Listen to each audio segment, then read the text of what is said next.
Olá pessoal, tudo bem? Eu sou o pastor Antônio Júnior e no vídeo de hoje eu quero conversar com você sobre um assunto que sempre gera muita polêmica, que é o dízimo. Eu anotei aqui as principais dúvidas que todo mundo tem a respeito do dízimo e eu vou responder aqui neste vídeo. São perguntas como: o dízimo é obrigatório? Eu tenho que dar todo o dízimo na minha igreja ou eu posso eu mesmo ajudar instituições de caridade, por exemplo? Se eu não der o dízimo, eu vou ser amaldiçoado? O gafanhoto ele vai destruir tudo que é meu? Aonde é que fala sobre o dízimo no Novo Testamento? O que Jesus falou a respeito do dízimo? Então vale a pena você ficar comigo até o final, até mesmo para você ajudar outras pessoas que têm dúvidas sobre esse assunto, ok? Mas antes de começarmos, eu quero pedir que você se inscreva aqui no meu canal, clique no botão abaixo desse vídeo, inscrever-se, e do lado vai aparecer um sininho. É muito importante você ativar esse sininho e selecionar a opção todas, para que você receba todas as notificações sempre que eu colocar uma mensagem nova aqui no canal, ok? Irmãos, vamos lá. Uma vez eu estava na igreja e vocês não acreditam no que eu ouvi de um pastor. O pastor disse que quem não desse o dízimo não ia para o céu. E como que ele embasou essa ideia dele? Ele citou uma passagem do livro de Malaquias que diz que o povo de Israel estava roubando de Deus porque eles não estavam dizimando. E ele então juntou com uma outra passagem do Novo Testamento que diz que os ladrões não herdarão o reino de Deus. Então ele disse que se você não dá o dízimo, você está roubando e os ladrões não vão herdar o reino de Deus. Só que isso é uma heresia, porque ele pegou duas passagens fora do seu contexto original e ele trouxe para os dias de hoje. Com certeza muita gente ali ficou com medo e por não conhecer as Escrituras, por não conhecer a palavra de Deus, o povo perece, o povo sofre. Então, irmãos, nós precisamos tomar muito cuidado, porque tem muito lobo aí em pele de cordeiro, tem muita gente enganando as pessoas. E tem um outro caso também de uma irmã que me contou que a mãe dela estava muito doente e ela precisava urgentemente tomar um remédio, só que o dinheiro daquela filha estava separado para o dízimo. Então ela disse para sua mãe que não podia pegar aquele dinheiro porque era um dinheiro consagrado ao Senhor. E infelizmente a sua mãe passou muito mal. Graças a Deus ela foi socorrida a tempo, porque ela ficou muito tempo sem tomar aquele remédio e não podia. Então, irmãos, vocês percebem aí como as pessoas têm dificuldade em lidar com esse assunto. As dúvidas são muitas, irmãos. Eu já ouvi um caso também de um pastor que ele disse que quem não desse o dízimo não precisava nem voltar na igreja. Era primeiro para eles arrumarem aquele dinheiro e depois eles frequentarem aquela igreja.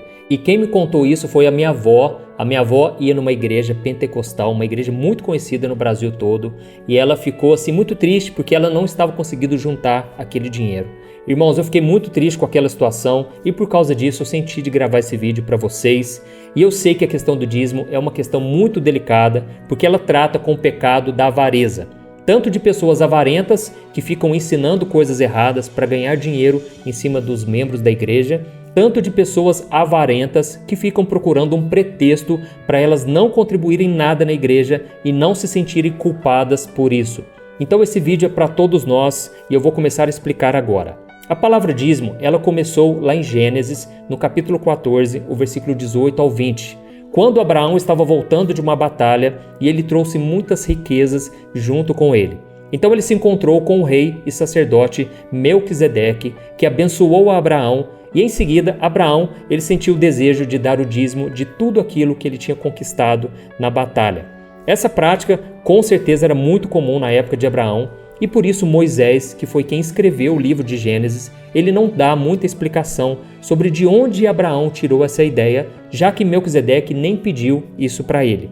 E depois disso, nós vamos ver o dízimo aparecendo na época de Jacó. A Bíblia diz que Jacó estava fugindo do seu irmão depois de tê-lo enganado. Ele então teve uma visão de Deus, dos anjos dos céus descendo aqui na terra, e ele então fez uma promessa ao Senhor de que se Deus o abençoasse a sua viagem e o prosperasse, Jacó daria o dízimo de tudo o que ele ganhasse. Se você ler essa passagem, você vai perceber que Jacó não fez isso porque era uma lei, mas sim porque ele entendia que era um princípio, que esse princípio do dízimo agradava ao Senhor. E o dízimo vai aparecer somente 500 anos depois desses acontecimentos, através da lei que foi criada para o povo de Israel. E olha que interessante, naquela época não existia dinheiro, e por isso os israelitas deveriam dar 10% das suas colheitas e dos animais que eles criavam para o tabernáculo, conforme está escrito em Levítico capítulo 27, versículo 30.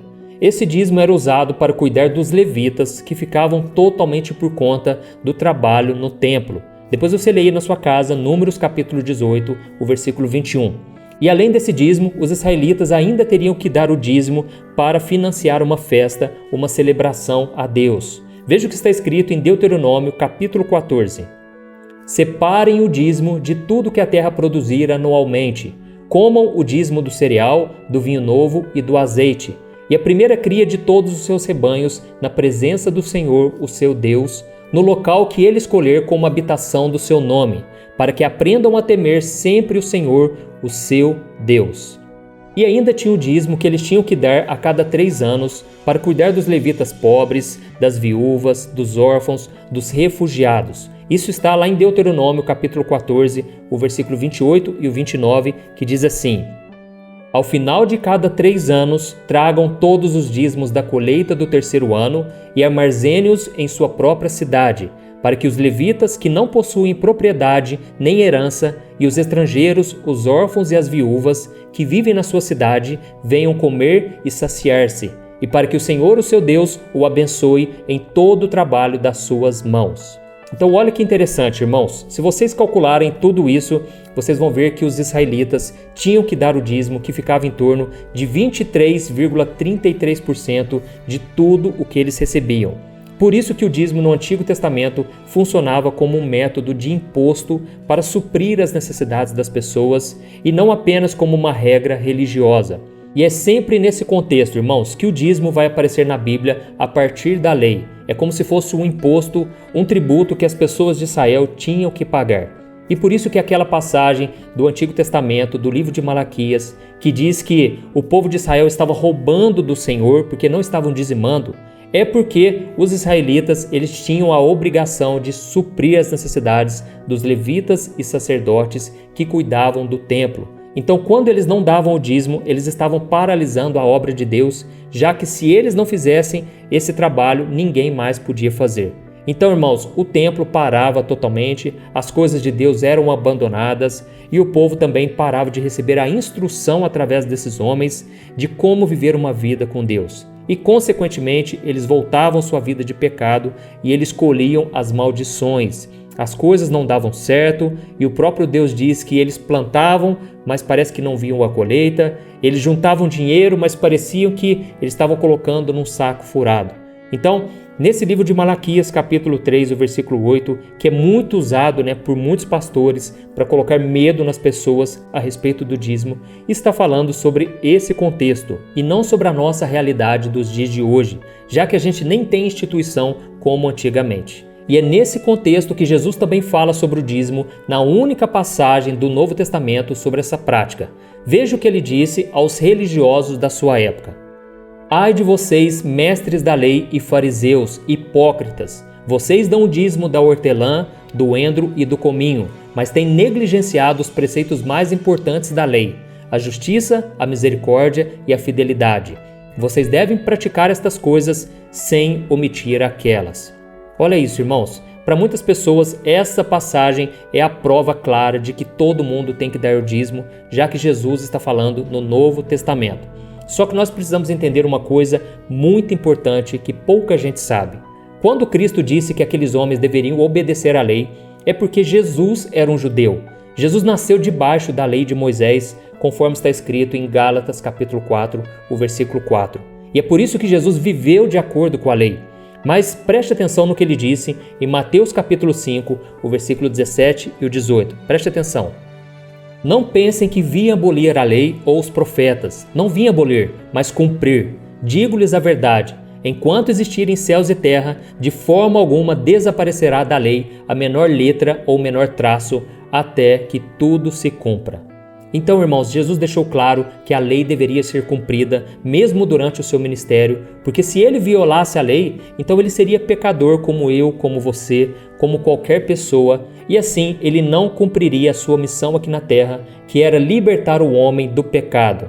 E realmente a Bíblia diz que Jesus cumpriu toda a lei. O diabo queria que Jesus pecasse em um só ponto da lei, e assim ele seria pecador como qualquer um de nós. Mas Jesus, ele foi a única pessoa que conseguiu cumprir toda a lei. Ele foi circuncidado ao 8º dia, ele foi apresentado na sinagoga, ele assumiu o seu sacerdócio aos 30 anos de idade e ele fez tudo o que a lei mandava. E você deve se lembrar daquela passagem em que Jesus ele curou os 10 leprosos. A Bíblia diz que somente um deles voltou para agradecer, e quando esse homem voltou e adorou ao Senhor por esse milagre, Jesus mandou ele se apresentar ao sacerdote e apresentar a ele uma oferta que Moisés ordenou em Levítico 14. E hoje, será que quando alguém recebe uma cura, ela tem que se oferecer ao sacerdote e ela tem que apresentar a ele uma oferta por gratidão por esse milagre? É claro que não. Por isso, meus irmãos, é muito importante nós entendermos que a nova aliança, ela começou não no nascimento de Jesus, mas a partir da sua morte. Eu vou deixar algumas passagens aqui para você ver de que isso é verdade.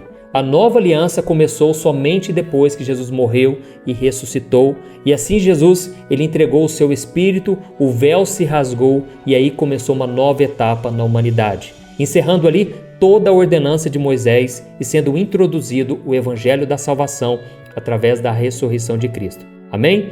Então, meus irmãos, até aqui eu já respondi algumas perguntas. Você não vai ser amaldiçoado se você não entregar o seu dízimo. Você também não tem a obrigação de dar o dízimo como se fosse um imposto para ajudar no tabernáculo ou no templo, porque isso já não faz parte mais da realidade da igreja. Primeiro porque se fosse assim, você não teria que dar somente 10%, mas você teria que dar uma média aí de 23% da sua renda. Eu acredito que isso vai ficar muito puxado para muita gente. E isso era para ajudar aquele sistema que funcionava no Antigo Testamento e que já não é a nossa realidade de hoje. Mas fique comigo até o final, porque eu vou esclarecer mais algumas coisas muito importantes e eu vou dar a minha opinião. Eu vou te mostrar como que eu faço em relação a este assunto. Se você ler o Novo Testamento, você vai ver que depois da ressurreição de Jesus, não existia uma ordem, nenhum versículo dizendo que você tem que dar o dízimo, que representa 10%, mas sim que você deve contribuir conforme você determinou no seu coração. Isso está escrito em 2 Coríntios capítulo 9. Eu quero ler para você o que o apóstolo Paulo disse. Cada um dê conforme determinou em seu coração, não com pesar ou por obrigação, pois Deus ama quem dá com alegria. Amém? Olha isso, irmãos. Os apóstolos entendiam que na nova aliança, os cristãos deveriam viver baseados na generosidade e não em uma obrigação, como se fosse um pagamento de imposto. Assim como Abraão, que quando deu dízimo para Melquisedeque, ele não fez por causa de uma lei ou de uma imposição, mas como forma de honrar e agradecer ao Senhor. Deus ama quem dá com alegria e não quem faz por obrigação ou com medo de ser amaldiçoado. Então o cristão verdadeiro, ele deve ser conhecido pelo seu amor, pela sua generosidade, pela sua fé, pela sua obediência, porque ele reconhece que Deus é o seu provedor e com isso ele tem o desejo de ajudar a obra de Deus, de ver o reino de Deus avançando, alcançando mais pessoas através do evangelismo e de ações sociais. E na igreja de Corinto, por exemplo, o apóstolo Paulo disse que os cristãos deveriam separar uma parte dos seus ganhos para ajudar a igreja. Veja o que está escrito em 1 Coríntios, capítulo 16. Quanto à coleta para o povo de Deus, façam como ordenei às igrejas de Galácia. No primeiro dia da semana, cada um de vocês separa uma quantia de acordo com a sua renda, reservando-a para que não seja preciso fazer coletas quando eu chegar. Olha isso, irmãos. E repare bem no que ele disse, de acordo com a sua renda. Muitas pessoas, elas perguntam se a Bíblia fala sobre os 10% no Novo Testamento, mas como eu disse, a igreja não diz nada sobre isso. A igreja simplesmente incorporou os 10% do Antigo Testamento e colocou como o mínimo recomendado para o cristão ofertar. Eu mesmo, irmãos, eu fui muito abençoado quando eu comecei a dar o dízimo como uma forma de agradecer a Deus por suprir as minhas necessidades. Foi uma decisão que eu tomei junto com a minha esposa, me sinto muito bem com isso. Eu sei que muitas pessoas talvez possam criticar, mas eu louvo a Deus pela oportunidade, pelo privilégio de eu poder ajudar a obra de Deus com os meus 10%. E eu vejo isso também como uma forma de me disciplinar, porque durante uma época da minha vida eu tomei a decisão de não estabelecer um valor, uma porcentagem, mas eu percebi, irmãos, que eu acabava não ajudando muito, até mesmo porque eu ficava esperando surgir alguma oportunidade, alguém que precisasse de ajuda. Foi uma época que eu estava morando fora e eu não estava frequentando uma igreja. Então eu percebi que aquilo não foi bom para mim E quando eu voltei a dar o dízimo, eu me senti muito bem e até hoje eu sou muito grato a Deus por poder ajudar, contribuir na obra de Deus. Irmãos, nós precisamos tomar muito cuidado com o pecado da avareza, nós não podemos ser egoístas e não podemos jamais deixar de contribuir.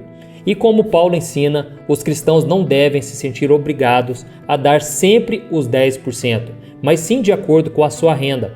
Às vezes significa dar mais do que a 10ª parte, às vezes significa dar menos se você não tem condições. Então cada um tem que orar, tem que pedir sabedoria para Deus para contribuir da melhor forma e sem ter aquele medo de ser amaldiçoado, de colher maldição, do devorador chegar na tua casa e roubar tudo que você tem. Então nós precisamos entender que essa é uma lei do Antigo Testamento e infelizmente, irmãos, eu sei que muitas pessoas não ajudam. Você pode ver na sua própria igreja, aqui na minha igreja também. Isso atrapalha demais o crescimento, o avanço do reino de Deus, até mesmo porque tudo precisa de dinheiro hoje, não é verdade? Até o apóstolo Paulo, ele pedia ofertas, ele pedia que o pessoal ajudasse, porque ele sabia que sem dinheiro fica muito mais difícil, né? E certa vez ele recebeu uma ajuda da igreja de Filipos e ele fez um elogio àquelas pessoas. Eu quero ler para você o que está escrito em Filipenses capítulo 4. Como vocês sabem, Filipenses, nos seus primeiros dias do Evangelho, quando parti da Macedônia, nenhuma igreja partilhou comigo no que se refere a dar e receber, exceto vocês. Pois estando eu em Tessalônica, vocês me mandaram ajuda, não apenas uma vez, mas 2, quando tive necessidade. Não que eu esteja procurando ofertas, mas o que pode ser creditado na conta de vocês. Recebi tudo e o que tenho é mais que suficiente. Estou amplamente suprido agora que recebi de Epafrodito os donativos que vocês enviaram. Elas são uma oferta de aroma suave, um sacrifício aceitável e agradável a Deus. O meu Deus suprirá todas as necessidades de vocês, de acordo com as suas gloriosas riquezas em Cristo Jesus. Olha isso, irmãos, olha que bênção. Paulo aqui está muito feliz porque ele recebeu as ofertas dos irmãos e ele disse que Deus iria suprir cada uma das necessidades dessas pessoas porque elas agradaram a Deus. É lógico que dar o dízimo e oferta não é garantia de que nada vai faltar para você, tá bom? Eu preciso falar isso porque tem muita gente que chega para mim e ela diz assim: pastor, eu dou dízimo, eu sou dizimista fiel, por que as coisas estão tão difíceis na minha vida? Por que eu estou sempre passando aperto com o dinheiro? Então, irmãos, nós precisamos entender que dízimo não é garantia de que as coisas vão bem na sua área financeira, tá bom? Nós precisamos ser bons administradores de tudo que Deus nos dá. Nós precisamos correr atrás do nosso sustento, porque o dinheiro não vai vir assim na sua mão. Então, nós precisamos trabalhar, nós precisamos fazer a nossa parte, ok? E agora eu vou responder algumas perguntas muito comuns que as pessoas me fazem. Esses dias, um amigo meu me perguntou o seguinte: pastor, eu não dei o dízimo no mês passado. E agora? Eu vou ter que dar o dízimo no mês seguinte ou neste mês, junto com aquele dízimo que ficou faltando? Então, irmãos, como eu disse, no Novo Testamento, a contribuição não é uma forma de imposto, mas sim um ato de amor, um ato de generosidade. Então, se no mês passado, por alguma razão, você não contribuiu, você não está devendo isso para ninguém. O importante é você não perder o hábito de contribuir, ok? Por exemplo, Paulo, ele não falou para os irmãos da igreja que se eles não dessem nada, eles estariam devendo para ele. Não, ele só elogiou aqueles irmãos quando ele os ajudaram. E uma outra pergunta que eu escuto muito das pessoas é aquela pergunta assim: pastor, eu tenho que dar tudo na igreja ou eu posso distribuir o meu dízimo conforme eu achar melhor? Meus irmãos, no Novo Testamento também não fala de um lugar específico que você tem que dar, assim como acontecia no Antigo Testamento.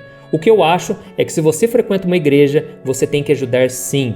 Você está desfrutando daquele lugar, você está sentando numa cadeira que custou dinheiro, você está num lugar que tem água, tem luz para pagar, tem pessoas envolvidas naquela obra. Então, você tem que sim ajudar a sua igreja. A igreja também tem um salário do pastor que se dedica na obra. Muitas igrejas têm vários pastores, tem várias pessoas trabalhando diretamente na obra. Então, eu sou a favor sim de você ajudar na sua congregação, tá bom? Eu sei que talvez muitas pessoas vão dizer assim: ah, pastor, mas lá na minha igreja as pessoas não ajudam, pastor.